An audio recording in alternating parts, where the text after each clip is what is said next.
Assalamualaikum warahmatullahi wabarakatuh.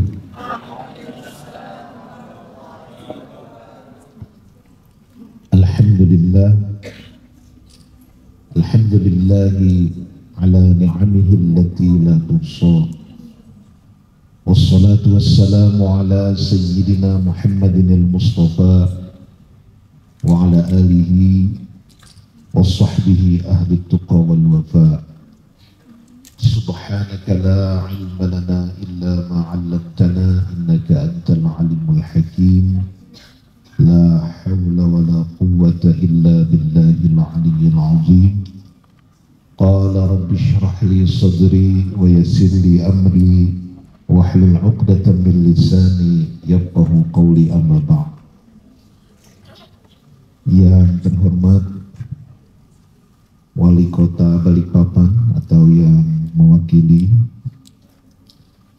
yang mulia dan yang sama-sama kita hormati, pengasuh pesantren Syekhuna Khalil dan Ketua Badan Penyelenggara Stibba Kiai Haji Muhammad Ali Khalil, yang saya muliakan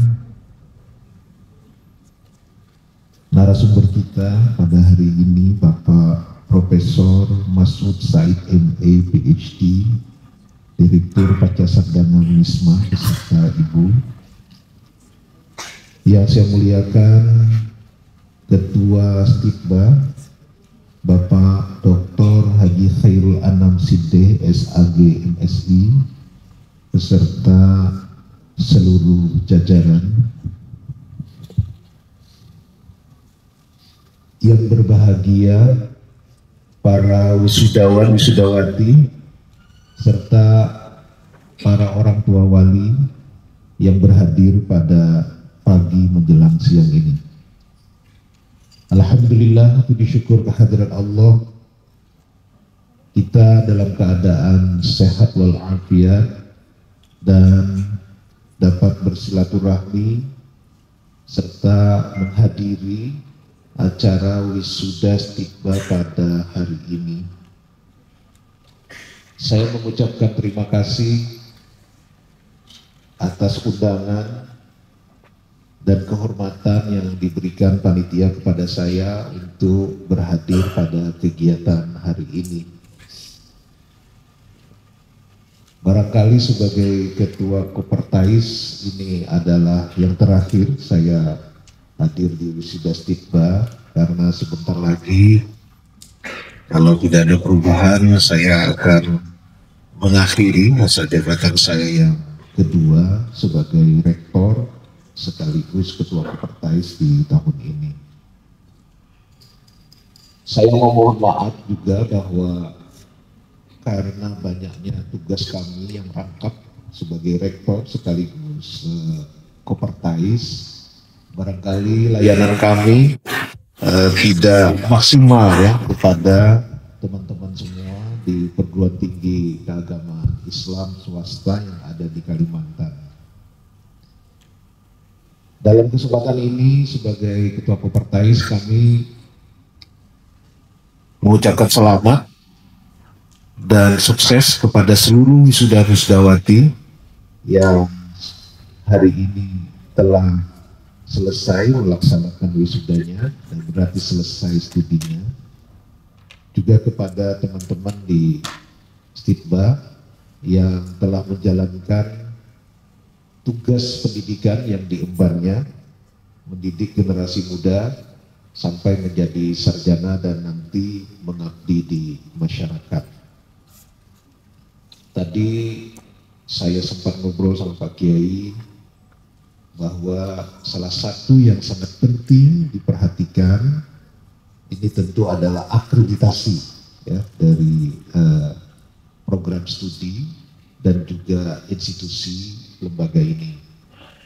Kami berharap nanti kalau ada misalnya perlu bantuan kami terkait dengan akreditasi ini, silakan Pak Ketua berkomunikasi dengan Kopertais. Insya Allah dengan segala keterbatasan kami akan membantu semua proses yang dibutuhkan. Kita juga tidak perlu takut misalnya kalau satu prodi memang tidak banyak pengikutnya atau yang berminat, itu boleh ditutup dengan resmi daripada dibiarkan. Kami di UIN Antasari itu saya sudah menutup 3 Pak, resmi ke Bank PT. Jadi ada prodi asuransi syariah itu yang peminatnya memang sedikit, akhirnya kita tutup, resmi bersurat ke Bank PT. Ada juga prodi yang mau ditingkatkan dari Diploma 3 menjadi S1. Itu ada Diploma 3 Ilmu Perpustakaan, kita tutup Diploma 3-nya diganti menjadi S1. Begitu juga perbankan syariah, D3 kita tutup diganti menjadi S1. Dan demikian data kita di pangkalan data pendidikan tinggi, PDIDIKTI, ya di situ akan jelas bahwa ini prodi sudah tidak aktif lagi, sehingga tidak akan mempengaruhi nilai akreditasi institusi kita. Jadi ini penting untuk diperhatikan, dan kami insya Allah akan siap Pak mendukung dan membantu apabila ada yang terkait dengan ini yang perlu bantuan dari kami. Bapak Ibu sekalian yang saya muliakan, saya terkesan dengan beberapa sambutan yang disampaikan tadi, bahwa kita ini semua, terutama yang di wisuda ini kan calon guru ini ya, pendidik semua. Tentu saja teman-teman yang mengelola SKIP ini, Pak Kiai mengelola lembaga pendidikan, semua kita ini adalah orang-orang yang bergerak di dunia pendidikan, dan itu sangat penting sekali bagi kehidupan kita. Dalam kesempatan yang baik ini, saya ingin menyampaikan sedikit saja barangkali tambahan ya, pesan atau motivasi bagi teman-teman semua. Sekarang orang kadang-kadang merasa terancam dengan misalnya artificial intelligence, kecerdasan buatan, mungkin terjemahnya begitu. Bahwa nanti guru, dosen, profesor tidak perlu lagi, dokter tidak perlu lagi. Tom Nichols tahun 2017 menulis buku judulnya The Death of Expertise, matinya kepakaran. Kalau kita baca buku itu, maksudnya sebenarnya adalah kepercayaan orang kepada keahlian itu mulai menurun. Orang lebih percaya kepada HP. Ini masalah ini. Nah, tetapi apakah memang demikian? Saya kira tidak sesederhana itu persoalan yang kita hadapi. Mari kita menengok ke belakang. Pada abad ke-10 menjelang abad ke-11, abad ke-11 menjelang abad ke-12, Imam Al-Ghazali atau Abu Hamid Muhammad Ibn Muhammad Al-Ghazali meninggalkan posisinya yang penting di Madrasah Nizamiyah Baghdad. Dulu madrasah itu universitas, ya. Dia tinggalkan posisi itu. Dia ingin merenung, mendalami hakikat kehidupan, agama, hubungan manusia dengan sesama manusia, hubungan manusia dengan alam dan Tuhan. Dia menjalani itu selama kurang lebih 11 tahun. Nah, di masa perjalanan 11 tahun itu, salah satu karyanya yang menjadi masterpiece sampai hari ini, itu adalah Ihya Ulumuddin. Artinya menghidupkan ilmu agama. Berarti secara tidak langsung dia mengatakan ilmu agama pada saat itu sakarat atau bahkan mati. Ini kan agak mirip-mirip ini. Kalau kita membuka, karena ini para santri ya nih, saya tahu nih pandai baca kitab kuning. Kalau mahasiswa saya itu sebagian jangankan Arab gundul, yang gondrong aja nggak bisa. Ya, coba baca Ihya Jilid pertama. Kenapa dia menulis Ihya Ulumuddin itu? Dia katakan ada 3 masalah yang sekarang tampak di masyarakat Muslim di masa itu, era dinasti Abbasiyah yang sebenarnya sudah mulai melorot kekuasaannya, ya. Yang real berkuasa itu orang-orang dinasti Saljuk sebenarnya zaman Al-Ghazali itu, orang-orang Turki. Dia mengatakan, pertama, ilmu pengetahuan keagamaan jalan sendiri-sendiri, tidak terhubung satu sama lain. Ahli fikih bangga dengan fikihnya, ahli ilmu kalam bangga dengan ilmu kalamnya, ahli ilmu tauhid, ilmu tasawuf bangga dengan tasawufnya. Tapi ini tidak terhubung satu sama lain. Itu pertama, kritik dia. Yang kedua, para ilmuwan, para ulama suka berdebat, bertengkar untuk menunjukkan bahwa dirinya yang paling hebat, kelompoknya lah yang paling benar. Ini yang membuat tadi ilmu agama mati atau sakarat. Yang ketiga, banyak para ulama itu, para ilmuwan itu menggunakan keilmuannya, kealimannya untuk mendapatkan kekuasaan atau mendekati para penguasa. 3 ini yang dikemukakan Ghazali. Karena 3 alasan itu, dia kemudian menulis Ihya Ulumuddin, menghidupkan ilmu agama, ilmu sebagai cahaya dalam hidup. Al-ilmu nurun.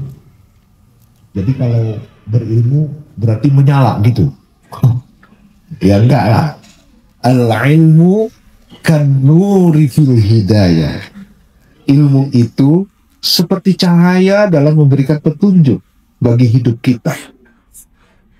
Inilah ilmu yang berfungsi dalam hidup kita. Dalam bahasa agama, ilmu yang bermanfaat. Tadi dalam pidato Wisudawati tadi, ya.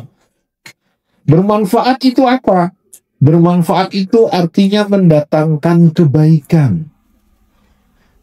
Kebaikan bagi diri kita, kebaikan bagi keluarga kita, kebaikan bagi masyarakat kita. Kalau ilmu tidak berfungsi seperti itu, mati itu ilmu. Dia tidak menjadi manfaat, tetapi menjadi laknat bagi manusia. Nah sekarang, teman-teman semua, para wisudawan, wisudawati, apakah saat ini semangat kita belajar, menuntut ilmu, mencari ilmu, mengembangkan ilmu adalah karena kita ingin mendapatkan petunjuk hidup agar hidup ini menjadi lebih baik, atau sekedar formalitas saja?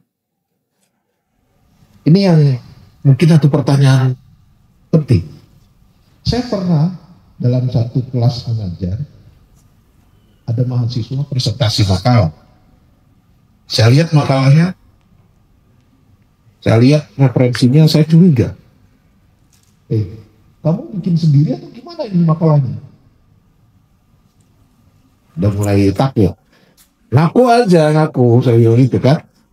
Betul Pak, saya tanya ChatGPT.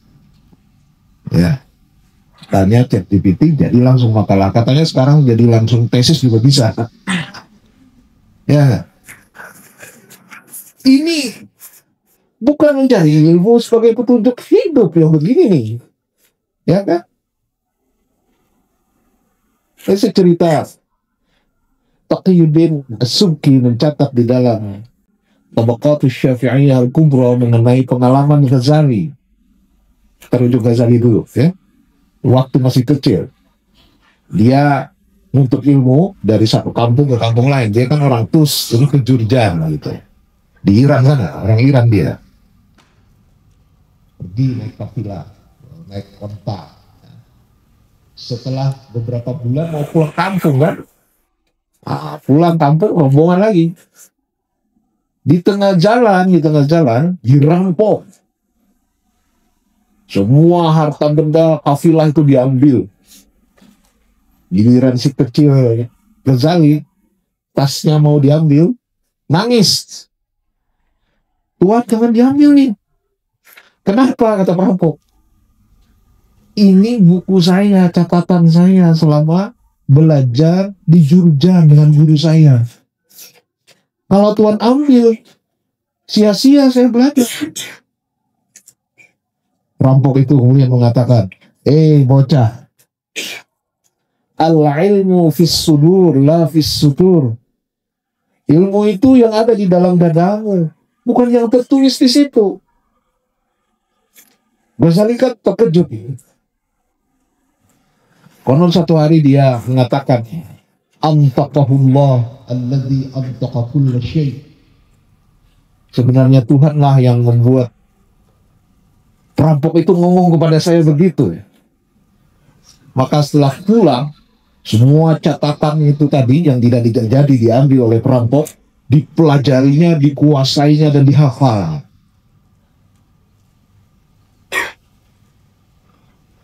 Ini kan kontrak dengan penggunaan AI, ya kan? Jadi ilmu itu betul-betul dipelajari, dikuasai karena satu keyakinan bahwa ilmu itu berfungsi sebagai petunjuk hidup yang membawa kita kepada kebahagiaan. Sama dengan membaca juga, ya. Kalau orang membaca karena ujian saja, nanti setelah tamat sekolah, kuliah, nggak akan belajar lagi, nggak membaca lagi. Karena membaca hanya sekedar untuk memenuhi syarat-syarat formal. Tetapi kalau saudara membaca, mencari ilmu untuk hidup saudara, reading for your life, itu berbeda. Anda akan merasa rugi dalam sehari kalau tidak mendapatkan ilmu pengetahuan, tidak mendapatkan hikmah, wisdom dalam hidup ini. Karena itulah yang akan membimbing hidup kita, membawa kepada kebahagiaan. Yang kedua, ada satu penelitian yang dilakukan oleh orang asing. Dia ini wartawan, menulis buku, judulnya menarik. Judulnya Indonesia etc. Exploring the Improbable Nation. Indonesia dan lain-lain. Ya. Menggali sebuah bangsa yang nyaris mustahil. Saya bingung kenapa nih kok di dunia dan lain-lain. Rupanya dan lain-lain dihubungkan dengan proklamasi kita itu. Hal-hal yang mengenai pemindahan kekuasaan dan lain-lain. Karena saking banyaknya masalah di Indonesia ini, Pak. Jadi dikasih dan lain-lain gitu. Namanya Elizabeth Pisani. Nah, Elizabeth Pisani ini kasih kritik kepada kita yang jadi guru. Jadi saya guru, teman-teman semua ini calon guru juga kan. Bahkan ada yang sudah bertugas guru. Ini kritik ini penting sebagai renungan saja, ya. Yang bilang begini, Ada dua penyakit guru di Indonesia itu. Pertama, jumlah guru di daftar gaji kadangkala lebih banyak daripada jumlah guru di dalam kelas. Ya, ya. Jadi kalau daftar gajinya lengkap, apalagi kalau tanda tangan, kalau dulu kan tanda tangan, ya kan, gajinya lengkap. Ya. Tapi kalau sudah di kelas, masya Allah, anak-anak yang aku sayangi, oh bagus kalimatnya. Tolong diambil buku LKS, lembar kerja siswa, buka, halaman 10, buka, kerjakan. Bapak ada perlu yang lain. Padahal ke kantor cuma ngerokok. Ibu ada sedikit kesibukan. Ternyata ke pasar dulu ibunya. Ya. Nanti balik lagi ke kelas. Ya, balik lagi. Ya. Gimana anak-anakku? Sudah selesai semua? Sudah Pak, sudah Bu. Kumpul. Ada yang sedikit agak nakal. Sebentar, Pak, ada yang mau ditanyakan? Ya, silakan. Ini soal nomor 15. Yang si guru membukalah soal nomor 15. Dilihat-lihat gitu kan. Rupanya gurunya nggak paham juga. Oh, kalau yang ini sama aja dengan yang dulu-dulu katanya. Nah, ini ilustrasi aja. Saya pernah nanya sama anak-anak SMA. Betul nggak? Betul gitu. Banyak apa yang ngomong gitu. Madrasah Aliyah juga pernah saya pidato begini di depan anak-anak itu. Nah, kalau kita menjadi dosen, menjadi guru, jangan sampai seperti ini. Ya, gimana kita memfungsikan ilmu dalam kehidupan kalau dalam proses pembelajaran aja seperti itu? Itu pertama, kritik dia. Kritik dia yang kedua. Banyak orang katanya mau menjadi guru hanya sekedar ingin mendapatkan pekerjaan, bukan ingin menjadi pendidik. Ya, kalau pekerjaannya yang penting cair, ya kan? Mau anak-anak bagus, mau akhlaknya mulia atau tidak, they don't care. Ya enggak? Tapi kalau pendidik, beda itu. Pendidik tentu memikirkan, menyiapkan bagaimana anak-anak nanti sanggup menghadapi hidup dengan segala macam tantangannya. Nah, inilah kira-kira tanggung jawab ya yang kita emban sebagai pendidik, yang saya kira sangat berat tetapi juga sangat mulia. Nah, sebagai penutup, saya ingat kalau waktu di pesantren dulu, hadis ini selalu diulang-ulang dan saya yakin ini hafal semua di sini. Tapi saya ingatkan aja kembali. Nabi mengatakan, kun aliman, au muta'alliman, au sami'an, au muhibban, wala takun khamisan fatahda. Jadilah engkau orang yang alim, orang yang berilmu, yang bisa juga mengajarkan ilmunya karena dia alim. Kalau tidak, yang kedua, jadilah orang yang belajar menuntut ilmu. Kalau tidak bisa juga belajar, gak sempat, jadilah pendengar. Dengarkan radio, kalau sekarang ada YouTube, ya. Jangan hanya TikTok saja yang ditonton. YouTube itu bagus, yang panjang-panjang banyak, ya, yang serius. Oh, gak sempat juga. Jadilah pencinta ilmuwan, ulama, orang-orang yang berilmu. Ini kan kalau yang idola sekarang kan nggak begitu. Kalau ada ulama ilmuwan datang, ya biasa-biasa aja. Coba kalau yang datang artis, itu kan kelihatan itu tidak muhibban gitu ya, tidak menjadi pencinta.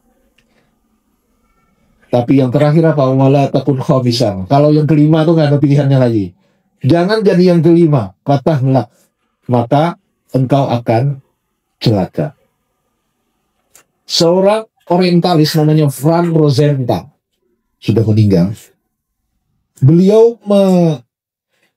menerjemahkan karya Ibnu Khaldun ke bahasa Inggris. Jadi lebih dulu dia menerjemahkan daripada kita ke bahasa Indonesia. Ibnu Khaldun itu, Abdurrahman Ibnu Khaldun, adalah seorang ulama besar di abad ke-13. Kitabnya itu panjang judulnya, Kitabul Ibar wa Diwanul Mubtada'i wal Khabar fi Ayyamil Arabi wal Ajami wal Barbar wa man asarahu min Dawis Sultanil Akbar.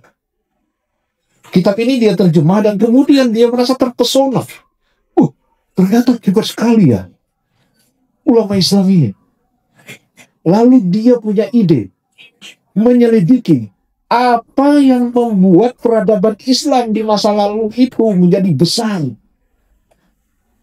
Setelah penelitian beberapa tahun, dia menulis buku setebal 400 halaman, ya, itu judulnya Knowledge Triumph, The Concept of Knowledge in Medieval Islam.